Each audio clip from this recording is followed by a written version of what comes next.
Good morning student. हम neuro anatomical techniques पढ़ रहे थे। कल हमने देखा था प्रीवियस वीडियो में कि दो टेक्निक्स के बारे में जाना। कुछ हमने इसका इंट्रोडक्शन पार्ट कवर किया। न्यूरो एनाटॉमिकल टेक्निक्स में पहले हमने देखा न्यूरोफिजियोलॉजिकल टेक्निक्स और न्यूरो एनाटॉमिकल टेक्निक्स, ये दोनों की दोनों में क्या फ़र्क है और कहाँ तक ये सक्सेसफुल है और कितना हम इससे ब्रेन का बिहेवियर स्टडी कर सकते हैं। अब नेक्स्ट हम पढ़ते हैं न्यूरोकेमिकल टेक्निक्स।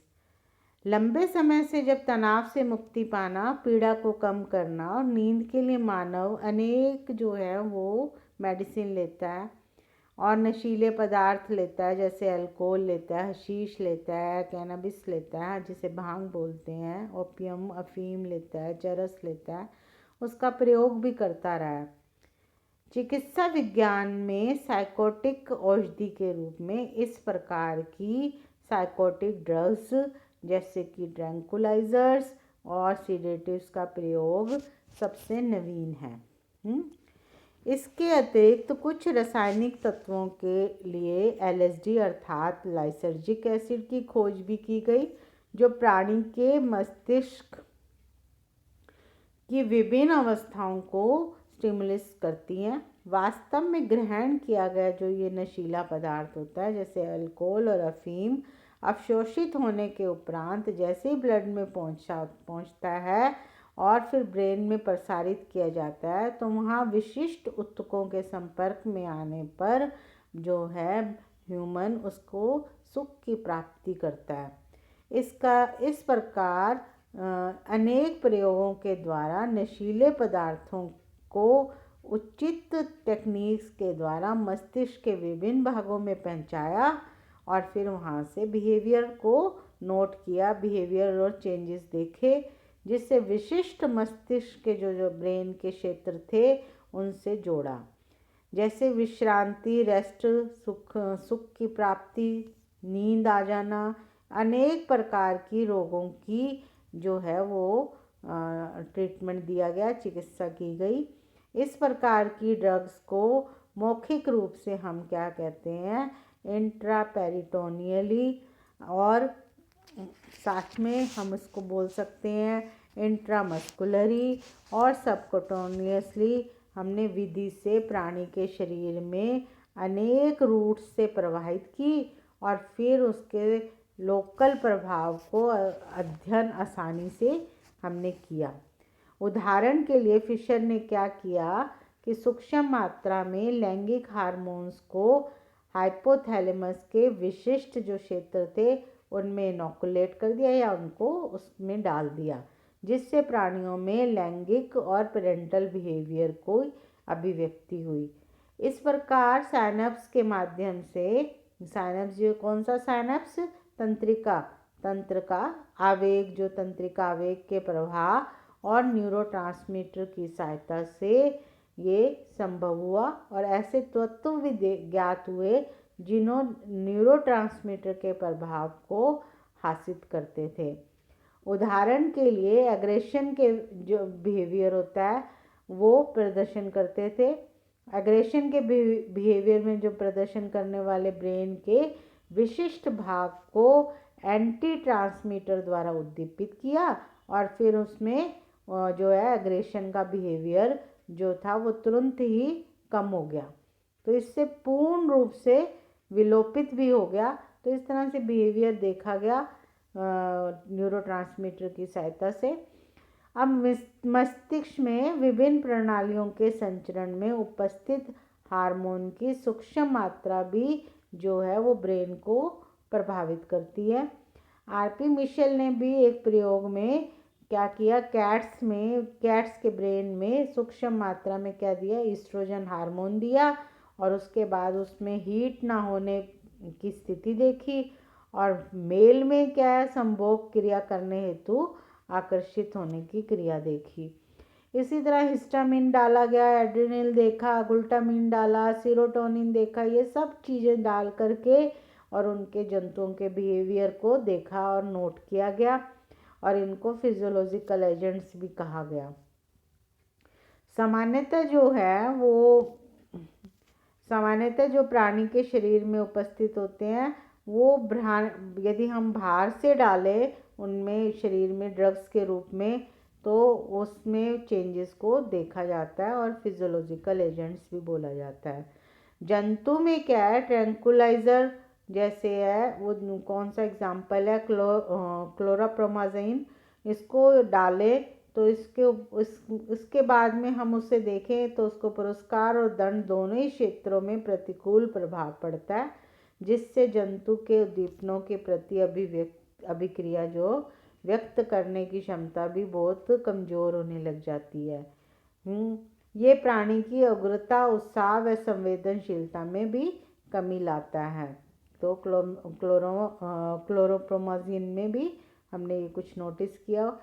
इसके बाद में हाइपोथैलेमस में जो है वो सहसंबिता भागों की क्रियाओं को हासिल कर जंतुओं के व्यवहार में भी परिवर्तन लाता है। जो एथलीट्स होते हैं उनकी नशीली औषधियों का अत्यधिक प्रचलन हुआ है, क्योंकि उनमें स्टिमुलेंट्स होते हैं जैसे जो कि उनको अति उत्साह की स्थिति में उत्पन्न करते हैं। कैफीन जो है उनकी क्षमता को परफॉर्मेंस में आश्चर्यचकित वृद्धि करती है। यदि एक एथलीट कैफीन के उपयोग में निश्चित लक्ष्य तक पहुंचाने के लिए सामान्य अवस्था से 7% तक का समय कम कर सकता है, इतनी इम्पॉर्टेंट होता है कैफीन भी।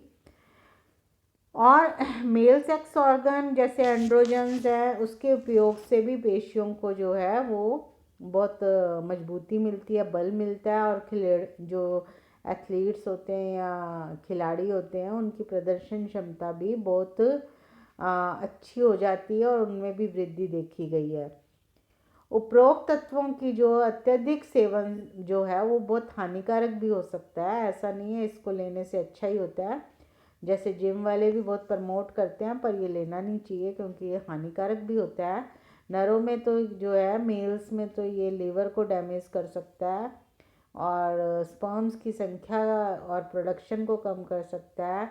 मेल हार्मोन की जो सिक्रीशन होती है उसको प्रभावित कर सकता है, और ऐसे कई और फिजियोलॉजिकल चीज़ें हैं जिसको वो ये ख़त्म करता है। और फीमेल यदि ले लेती है तो उसको क्या होता है कि वो उसकी क्रियाविधि से बिल्कुल एक पृथक रहती है, और अब इसमें तो फीमेल में तो बहुत ही ज़्यादा जो है वो दुष्प्रभाव आता है। और भी जो है नशीली औषधियाँ हैं जैसे कि एम्फेटामिन, कोकीन, इसकी भी अनुकूल मात्रा में इनका प्रयोग प्राणी की क्षमता में तो वृद्धि करता है, परंतु इसका अत्यधिक सेवन जो है वो बहुत ही प्रतिकूल प्रभाव डालता है। कई बार तो जो है जिम करने के समय ऐसी औषधियाँ जो है सिंपैथेटिक नर्वस सिस्टम द्वारा एपिनेफ्रिन और नॉन एपिनेफ्रिन के मध्य जो है वो क्रिया करवा करके खिलाड़ियों को मृत्यु तक भी हो जाती है। इतना दे देते हैं कि उनकी मृत्यु तो वो अपनी मसल बनाने के लिए, तो इसलिए ये, क्योंकि हार्ट जो है वो अत्यधिक उत्तेजित हो जाता है, जैसे कई बार आपने सुना भी होगा जिम में डेथ हो गई। ये औषधियाँ जो होती हैं वो स्टेरॉयड का प्रयोग जो है इसलिए बाद में बैन भी कर दिया गया कि खिलाड़ियों का डोप टेस्ट होता था जिससे ये चेक किया जाता था कि वो लेते हैं या नहीं लेते हैं। यूएसए में तो यूनाइटेड स्टेट ऑफ अमेरिका में लगभग 8 मिलियन लोगों को आवश्यक रूप से उदास होते हैं, भय होता है, दुख होती है, पीड़ा की भावना से हमेशा ग्रसित रहते हैं। ये एक उदाहरण बता रही हूँ। और यहाँ तक कि उनमें खाने का और जो है सेक्सुअल बिहेवियर वो भी बिल्कुल कम हो जाता है, और रात को भी नींद नहीं आती है और ऐसे जाग कर बिताना पड़ता है। इस प्रकार से उनको उदासी का कारण जो होता है वो नॉरएपिनेफ्रिन और सेरोटोनिन जो तंत्र होता है वो उससे उसमें अवरोध उत्पन्न हो जाता है, और नशीली औषधियों का सेवन के कारण ये जो होता है वो प्रकट होता है। रेसारपिन भी एक जो है वो ड्रग है, नशीली औषधि है, और जो इसी तरह की क्रिया को उत्तेजित करती है। और MAO है, मोनोअमीन ऑक्सीडेज है, माओ भी बोलते हैं, और ट्राईसाइक्लिक एंटी डिप्रेसेंट भी है जो कि नर्व एंडिंग्स पर नॉरएपिनेफ्रिन और सेरोटोनिन के सिक्रेशन को बढ़ाती है, जिससे जो प्राणी होता है वो उदासी के माहौल से निकल जाता है। और लिथियम कंपाउंड्स भी हैं जिनको भी जो मैनिक होते हैं उनको तनाव रहित करने पे यूज़ किया जाता है। और एल डोपा है जो कि एंटीकोलिनर्जिक है, वो पार्किंसन डिजीज़ में भी यूज़ की जाती है और उसमें बखूबी, जिससे पेशेंट में कुछ ठीक होने के चांसेस हो जाते हैं। नशीली जो दवाएं होती हैं या स्टेरॉयड होती हैं, ये उदासी को तो समाप्त करती हैं और थोड़ी बहुत स्फूर्ति भी लाती हैं, पर सेवन करने वाला व्यक्ति एक अजीब सी जो है इमेजिनेशन या हेलुसिनेशन या कल्पनाओं में जीने लगता है और सुहाने सपने देखने लग जाता है और अजीबोगरीब जो है उसमें बिहेवियर आने लग जाता है। और कष्ट और दुखों